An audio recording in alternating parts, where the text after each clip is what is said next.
Good morning students.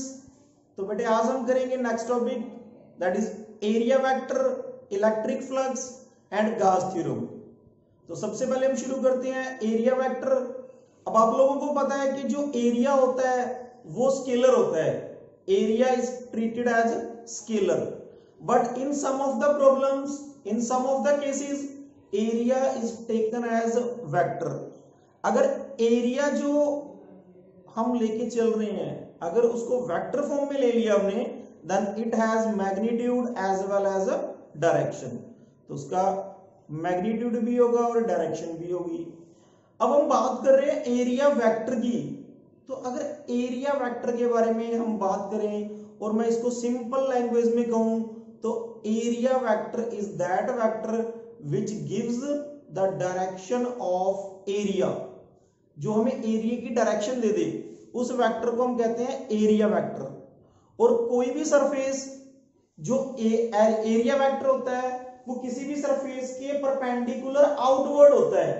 अगर मान लो मैं ये सरफेस लेके चल रहा हूं तो अगर इसकी लेंथ L है, इसकी ब्रेड्थ B है, तो जो इसका एरिया वेक्टर होगा, area vector is perpendicular to the surface directing outward, बाहर की तरफ उसकी डायरेक्शन होगी। तो उस वेक्टर को हम कहते हैं एरिया वेक्टर। जैसे हमने यहाँ पे रिप्रेजेंट भी किया है, यहाँ पे हमने एक सरफेस ली है जिसकी लेंथ A है और वो मूव कर रही है अलोंग एक्स एक्सिस, या मैं कह सकता हूं कि जो इसका यूनिट वेक्टर है वो I है, एक्स एक्सिस के अलोंग है तो I है, और इसकी जो ब्रेड्थ है वो B है और इसका जो यूनिट वेक्टर हो गया वो फिर J हो गया, क्योंकि इसकी जो breadth B along the Y axis, तो उसको हमने डायरेक्शन दे दी अलोंग वाई एक्सिस और डिनोट कर दिया Z unit vector, sorry J unit vector से। अब हम क्या लेके चल रहे हैं, area is treated as vector, उसको हम वेक्टर फॉर्म में लेके चल रहे हैं। तो वेक्टर फॉर्म में होगा तो उसको हमने लिख दिया A क्रॉस B, क्योंकि वेक्टर फॉर्म में हम क्रॉस प्रोडक्ट से रिप्रेजेंट करते हैं। तो area is equal to A cross B। अब A जो है वो किस डायरेक्शन के अलोंग है, I के अलोंग, यानी कि एक्स एक्सिस के अलोंग जा रहा है। B जो है वो कौन सी डायरेक्शन के अलोंग है, अलोंग वाई एक्सिस, उसको हमने रिप्रेजेंट किया है विद J यूनिट वेक्टर। तो A जो है दैट इज इक्वल टू हो गया I cross J, and I cross J किसके इक्वल होता है, along I cross J is equal to K, यानी कि इन दोनों का क्रॉस प्रोडक्ट जो होगा उसकी डायरेक्शन किसके अलोंग होगी, along the K unit vector. और K जो है वो इन दोनों के क्या होगा, परपेंडिकुलर। अगर ये एक्स एक्सिस में जा रहा है, ये वाई एक्सिस में जा रहा है, तो जो तीसरा वेक्टर होगा वो किसके अलोंग होगा, अलोंग द जेड एक्सिस। तो अगर इस सरफेस को मैं ऐसे रखा हुआ है, इस सरफेस को ऐसे रखा हुआ है, ये लेंथ है ये ब्रेड्थ है, तो जो इसकी डायरेक्शन होगी that is perpendicular to the surface directing outward. तो इसकी जो डायरेक्शन होगी that is along the direction Z axis. तो इसकी जो डायरेक्शन है वो जेड एक्सिस के अलोंग होगी और उसको हमने रिप्रेजेंट कर दिया with the unit vector K।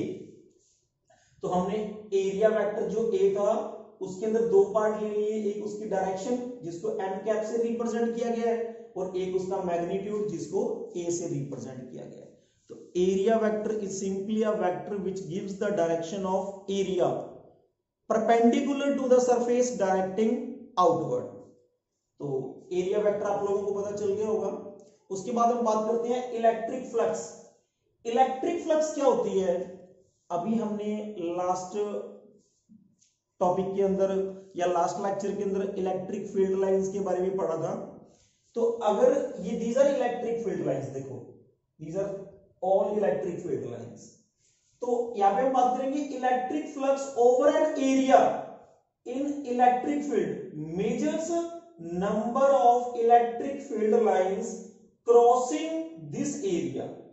कहने का मतलब क्या है कि हमने एक इलेक्ट्रिक फील्ड लिया है E, जिसको हमने रिप्रेजेंट कर रखा है विद इलेक्ट्रिक फील्ड लाइंस, और उस इलेक्ट्रिक फील्ड लाइंस के बीच में हमने एक एरिया रख दिया, एक सरफेस रख दी जिसका एरिया ds है। ये सरफेस बड़ी सरफेस है, ये सरफेस छोटी सरफेस है। और अब हमने देखना है कि इस सरफेस में से कितनी इलेक्ट्रिक फील्ड लाइंस पास कर रही हैं, 1 2 3 4। तो इसका इलेक्ट्रिक फ्लक्स कितना हो गया, 4। जितनी number of electric field lines pass करती है through a given area, that gives the electric flux. तो यहाँ पे अगर इस सरफेस की बात करें तो इसमें से कितनी लाइंस पास कर रही हैं, 4 लाइंस। तो यहाँ पे इलेक्ट्रिक फ्लक्स कितनी है, 4। और यहाँ पे अगर हम देखें तो ये सरफेस जो है इसका एरिया कम है, इसका एरिया कम है, तो इसमें से कितनी लाइंस पास कर रही हैं, 2 लाइंस पास कर रही है। तो इसका फ्लक्स कितना हो गया, इसकी फ्लक्स होगी 2। अब बात करते हैं हम कि जो इलेक्ट्रिक फ्लक्स है that measures the number of electric field lines passing through given area. किसी भी गिवन एरिया में से जितनी इलेक्ट्रिक फील्ड लाइंस पास करेंगी that gives the electric flux, वो हमें इलेक्ट्रिक फ्लक्स दे देती हैं। पर जो इलेक्ट्रिक फ्लक्स है दैट डिपेंड अपॉन 2 थिंग्स, 2 चीजों पे डिपेंड करता है। एक तो डिपेंड करता है द इलेक्ट्रिक फील्ड अप्लाइड, और दूसरा डिपेंड करता है एरिया ऑफ सरफेस। तो इलेक्ट्रिक फ्लक्स को हम डिनोट करते हैं फाई से, और फाई जो है that depends upon electric field applied and flux depends upon area of surface. दोनों को कंबाइन कर दिया तो phi is directly proportional to E. देखो अब ई के ऊपर कैसे डिपेंड करता है, ई के ऊपर कैसे डिपेंड करता है, अगर इलेक्ट्रिक फील्ड स्ट्रॉन्ग है, देखो यहाँ पे ये जो लाइंस है क्लोजली स्पेस्ड है, एक दूसरे के नजदीक है वो, तो इसका मतलब इलेक्ट्रिक फील्ड जो है वो स्ट्रॉन्ग है। अब स्ट्रॉन्ग है तो देखो सरफेस, यही वाला सरफेस हमने यहां रखा, पर इसमें से कितनी लाइंस पास कर रही हैं, 1 2 3 4 5 6 7 8 लाइंस पास कर रही हैं। तो जितनी नंबर ऑफ लाइन ज्यादा पास करेंगी फ्लक्स भी उतना ही ज्यादा होगा। तो यहाँ पे इलेक्ट्रिक फील्ड स्ट्रॉन्ग था, इसका मतलब ज्यादा लाइंस पास कर रही हैं, और ज्यादा लाइंस पास करेगी तो इलेक्ट्रिक फ्लक्स भी ज्यादा होगा। तो और यहाँ पे लाइंस कम पास कर रही थी तो यहाँ पे इलेक्ट्रिक फ्लक्स कम था। अब बात कर रहे हैं, जैसे हमने बात की अभी कि इसका एरिया, इसका मतलब इलेक्ट्रिक फील्ड पे तो डिपेंड करके है ना वो, जितनी लाइंस ज्यादा उतना फ्लक्स ज्यादा, जितनी लाइंस कम उतना फ्लक्स कम। तो इलेक्ट्रिक फील्ड के अंदर अगर स्ट्रॉन्ग होगा तो लाइंस ज्यादा पास करेंगी, अगर वीक होगा तो लाइंस कम पास करेंगी। अब बात करते हैं सरफेस एरिया की। अब देखो यहाँ पे भी देख लो आप, और यहाँ पे भी देख लो, सरफेस एरिया की बात करते हैं। अब इसका एरिया ज्यादा था, यहाँ भी एरिया ज्यादा था, तो नंबर ऑफ लाइन ज्यादा पास कर रही थी। यहाँ पे एरिया कम कर दिया, यहाँ पे भी एरिया कम कर दिया, तो नंबर ऑफ लाइंस भी कम पास कर रही है। तो एरिया पे भी डिपेंड कर दिया, जितना एरिया ज्यादा होगा उतनी लाइन ज्यादा पास करेगी, और जितनी लाइन ज्यादा पास करेगी उतनी ही फ्लक्स ज्यादा होगी। तो इसका मतलब फाई जो है इन 2 चीजों पे डिपेंड करता है। अब प्रोपोर्शनैलिटी का साइन हटाया, कांस्टेंट लग गया, कांस्टेंट लग गया। ये देखो इसके अंदर हमने एक चीज और शो की है कि इलेक्ट्रिक फील्ड लाइन जो है उसके परपेंडिकुलर रखा है हमने सरफेस को। इलेक्ट्रिक फील्ड लाइंस ऐसे पास कर रही हैं परपेंडिकुलर टू द सरफेस। और अब हमने क्या कर दिया, जो सरफेस है उसको थोड़ा टिल्ट कर दिया हमने। टिल्ट का मतलब उसको हमने घुमा दिया थ्रू एन एंगल थीटा। तो अगर हमने उसको थीटा एंगल से घुमा दिया तो अब देखो पहले इलेक्ट्रिक फील्ड ऐसे जाता था, अब इलेक्ट्रिक फील्ड ऐसे जाता है। तो E का हमने कंपोनेंट ले लिया अलोंग दिस डायरेक्शन, इस डायरेक्शन के अलोंग हमने एक कंपोनेंट ले लिया E का, that is E cos theta. जिस डायरेक्शन के अंदर n कैप ट्रेवल कर रहा है उसी डायरेक्शन के अंदर इलेक्ट्रिक फील्ड का भी एक कंपोनेंट ट्रेवल कर रहा है, that is E cos theta. तो E cos थीटा है तो इलेक्ट्रिक फ्लक्स जो होता है that is product of electric field and surface area. तो कितना हो गया K, E की जगह मैंने लिख दिया E cos theta, delta S वो जो सरफेस थी उसका एरिया था डेल्टा S, तो फ्लक्स हो गया E K E cos theta into delta S। अब E और डेल्टा S इलेक्ट्रिक फील्ड और सरफेस, जो इलेक्ट्रिक फील्ड है और जो सरफेस है, इन दोनों के अंदर एंगल कितना है, थीटा, और उसका हमने क्या ले रखा है, कॉस थीटा। और कॉस थीटा जो होता है वो किसको रिप्रेजेंट करता है, डॉट प्रोडक्ट को। तो इसका मतलब फाई जो है that is equal to E dot के एस। के की वैल्यू कितनी, के की वैल्यू कांस्टेंट थी और उसकी वैल्यू हमने 1 पुट कर दी, तो ये आ गया हमारे पास इलेक्ट्रिक फ्लक्स। सिंपली हम कह सकते हैं कि electric flux is the number of electric field lines passing through a given area, that is electric flux. अब जितना इलेक्ट्रिक फील्ड स्ट्रॉन्ग उतना इलेक्ट्रिक फ्लक्स ज्यादा, जितना सरफेस का एरिया ज्यादा उतना इलेक्ट्रिक फ्लक्स ज्यादा। अब हम बात करते हैं गॉस थ्योरम की, that is important topic. Gauss theorem में क्या कहती है, according to Gauss theorem the total electric flux over a closed surface, ये हमने एक क्लोज्ड सरफेस ली है और इस क्लोज्ड सरफेस के ऊपर हमने इलेक्ट्रिक फ्लक्स निकालनी है, तो वो इलेक्ट्रिक फ्लक्स किसके बराबर होगी, that is equal to 1 by epsilon naught times the total charge enclosed by the surface. जितना सरफेस ने चार्ज इनक्लोज कर रखा है उनका उसका 1 by एप्सिलॉन नॉट कर दो, that becomes equal to the total flux. जैसे इसने चार्ज कितना इनक्लोज कर रखा है, क्यू, तो क्यू का हमने क्या कर दिया, 1 by एप्सिलॉन नॉट कर दिया, तो वो किसके बराबर आ गई, टोटल इलेक्ट्रिक फ्लक्स के बराबर आ गई। ये तो जैसे हमने यहाँ पे स्मॉल फ्लक्स निकाली थी स्मॉल सरफेस के लिए, यहाँ पे हम टोटल निकाल रहे हैं तो इसको इंटीग्रेट किया है, तो टोटल फ्लक्स किसके बराबर होगी, क्यू बाय एप्सिलॉन नॉट के बराबर होगी। तो अब हम करेंगे प्रूफ फॉर गॉस थ्योरम।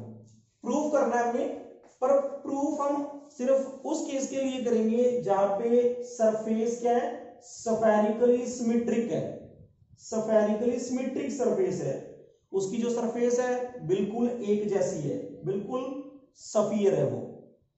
तो उसके लिए हमने क्या सुपोज कर लिया, suppose an isolated positive charge Q is placed at the centre of a sphere. Sphere के सेंटर पे हमने एक चार्ज रखा है क्यू और उस स्फीयर का रेडियस कितना है, आर है। तो electric field intensity at point P due to the charge Q, इस क्यू चार्ज के कारण इस पी पॉइंट के ऊपर इलेक्ट्रिक फील्ड इंटेंसिटी कितनी होगी, that is given by the relation E is equal to 1/4 pi epsilon naught. Charge कितना है क्यू, डिस्टेंस कितनी है आर स्क्वायर, वेक्टर फॉर्म में लेके चल रहे हैं तो हमने साथ में क्या लगा दिया, यूनिट वेक्टर। तो यूनिट वेक्टर आर की डायरेक्शन में यूनिट वेक्टर क्या हो जाएगा, आर कैप। तो ये आ गई हमारी इलेक्ट्रिक फील्ड इंटेंसिटी।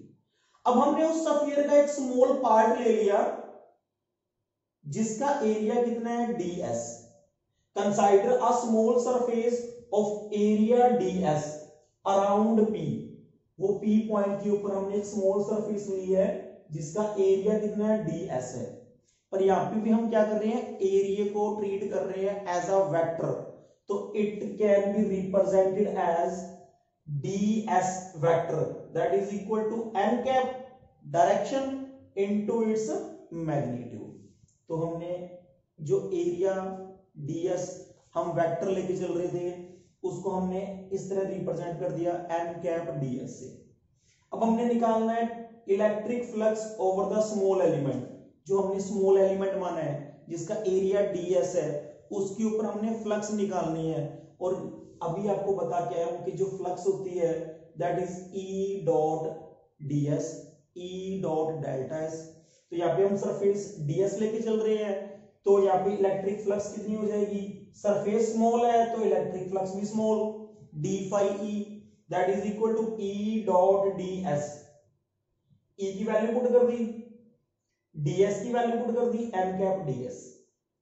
अब इसको हमने लिख लिया q over 4 pi epsilon naught ds over r square. अब एक तो रह गया हमारे पास n कैप और एक रह गया हमारे पास r कैप, तो हमने लिख दिया n cap dot r cap. अब देखो n कैप इस तरह जा रहा है, r कैप वो भी इसी डायरेक्शन में जा रहा है, दोनों सेम डायरेक्शन में है, दोनों सेम डायरेक्शन में है तो दोनों में एंगल कितना बनेगा, 0। और cos 0 कितना होता है, cos 0 1। तो देखो यूनिट वेक्टर है तो इसकी वैल्यू 1, ये भी यूनिट वेक्टर है इसकी वैल्यू 1, दोनों में एंगल 0 है तो cos 0 भी 1। तो इस सारी जो टर्म है n cap dot r cap की वैल्यू कितनी होगी 1 होगी। तो यहाँ पे हमने लिख दिया d phi is equal to q over 4 pi epsilon naught ds over r square, r cap dot n cap की वैल्यू कितनी होगी 1 होगी। तो this is the small electric flux but we have to calculate total electric flux. हमें तो total electric flux calculate करना है, तो टोटल के लिए हमें क्या करना पड़ेगा इंटीग्रेशन। इस इक्वेशन का हम क्या कर देंगे इंटीग्रेशन कर देंगे to calculate the total electric flux. तो उसके लिए हमें इंटीग्रेशन करना पड़ेगा, तो कर देते हैं इंटीग्रेशन। देखिए आप, तो यहां पे हमने टोटल इलेक्ट्रिक फ्लक्स निकालनी है, तो टोटल इलेक्ट्रिक फ्लक्स हो गया हमारे पास phi, and phi is equal to integration of d phi over the closed path. अब इसकी हमने वैल्यू पुट कर दी इंटीग्रेशन, डी फाई की वैल्यू कितनी है, डी फाई की वैल्यू हो रही 1 over 4 pi epsilon naught Q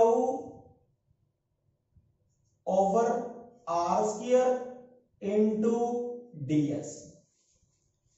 अब आप लोगों को पता है ये ऑलरेडी आप लोगों को बताया गया है कि सिर्फ इंटीग्रेशन और डिफरेंशिएशन उसी पार्ट का होता है जो चेंज होता है पार्ट, जो कांस्टेंट है उनको हम इंटीग्रेशन से या डिफरेंशिएशन से बाहर निकाल लेते हैं, और जो टर्म चेंज हो रही है, जो क्वांटिटी चेंज हो रही है उसी का इंटीग्रेशन और डिफरेंशिएशन करते हैं। तो यहाँ पे चेंज क्या हो रहा है एरिया, जैसे पहले हमने ये सरफेस ली, फिर इसकी दूसरी सरफेस ले ली हमने, सिमिलरली ऐसे सरफेस ले ली, ऐसे करते करते हम पूरे स्फीयर के लिए फ्लक्स निकालना चाहते हैं। तो पूरे स्फीयर के लिए फ्लक्स निकालेंगे तो हम इंटीग्रेशन कर देंगे किसका ds का। तो हमारे पास phi is equal to 1 over 4 pi epsilon naught q over r square, integration हमने किसका करना है ds का। अब ds का इंटीग्रेशन करोगे, जब सारे ds जोड़ दोगे then it becomes a sphere, एक स्फीयर बन जाएगा वो, और स्फीयर का जो एरिया होता है that is equal to phi is equal to 1 over 4 pi epsilon naught q over r square ds। जो एरिया ऑफ स्फीयर होगा, एरिया ऑफ स्फीयर कितना होता है that is 4 pi r square. तो 4 पाई के साथ 4 पाई कैंसिल हो गया, r स्क्वायर के साथ r स्क्वायर कैंसिल हो गया, तो फाई जो है दैट इज इक्वल टू, एक तो बच गया हमारे पास q और दूसरा बच गया एप्सिलॉन नॉट। ये तो हमने प्रूव करना था कि जो total electric flux over the closed surface is equal to 1 by epsilon naught time the total charge enclosed by the surface. तो सरफेस के अंदर चार्ज कितना था q, तो q का क्या आ गया 1 by एप्सिलॉन नॉट। तो this is the total electric flux enclosed bye a closed surface, hence proved. तो इसको हमने प्रूव कर दिया, क्योंकि हमने ये कंडीशन तो प्रूव करनी थी, हमने इस कंडीशन को प्रूव कर दिया कि phi is equal to q by epsilon naught होता है। यहाँ पे भी तो यही है, phi is equal to q by epsilon naught. तो ये जो तीनों टॉपिक हमने किए हैं ये आप लोगों को समझ में लग गए होंगे। एक इसके अंदर ये भी पॉइंट आ जाता है कि अगर स्फीयर के अंदर एक से ज्यादा चार्ज हो, जैसे यहाँ पे हमने q1 चार्ज मान लिया, एक q2 चार्ज पड़ा है, एक q3 चार्ज पड़ा है, तो इन सबके कारण फ्लक्स होगा। तो सबके कारण फ्लक्स होगा तो उसके लिए हमें क्या करना पड़ेगा, टोटल फ्लक्स निकालने के लिए पहले अलग अलग चार्ज के कारण फ्लक्स निकालेंगे। तो अगर मान लो पहले चार्ज के कारण फ्लक्स कितना आ जाएगा q1 over epsilon naught that is phi 1। Similarly दूसरे चार्ज के कारण निकालेंगे phi 2 that is q2 over epsilon naught, फिर phi 3 that is q3 over epsilon naught. Similarly ऐसे चलता रहेगा ये। तो हमने निकालना है टोटल फ्लक्स। टोटल फ्लक्स निकालने के लिए हमें क्या करना पड़ेगा, इन सबको ऐड करना पड़ेगा, phi 1 plus phi 2 plus 5 3 and so on. फिर हमने यहाँ पे वैल्यू पुट कर दी। जब आप वैल्यू पुट करोगे तो 1/ε0, तो देखो सब में से कॉमन आ जाएगा। यहाँ पे हमारे पास रह गया Q1 plus Q2 plus Q3 plus Qn, ये है हमारे पास। और ये क्या है, दैट इज इक्वल टू 1/ε0, सबका समीशन हो रहा है तो हमने समीशन लगा दिया। और Q की वैल्यू कहां से शुरू हो रही है, 1 से, कहां तक चल रही है, n तक, तो I is equal to 1 to n QI। तो ये हो गया हमारे पास टोटल फ्लक्स। जब क्या कर रहे हो, एक से ज्यादा चार्ज एग्जिस्ट करते हो, तो ये सुपरपोजिशन प्रिंसिपल बन गया फॉर द इलेक्ट्रिक फ्लक्स। तो सुपरपोजिशन प्रिंसिपल में यही तो होता है कि हम पहले सिंगल सिंगल चार्ज के कारण फ्लक्स निकाल ली हमने, उसके बाद टोटल फ्लक्स निकालने के लिए सबको ऐड कर दिया। तो this is the superposition principle for total electric flux. तो आज के जो ये टॉपिक है, आई होप आप लोगों को समझ में आ गए होंगे। अगर इससे रिलेटेड आपका कोई क्वेश्चन हो तो आप मेरे से पूछ सकते हैं। अगर कोई भी दिक्कत हो तो आप मेरे से क्वेश्चन कर सकते हैं। Thank you.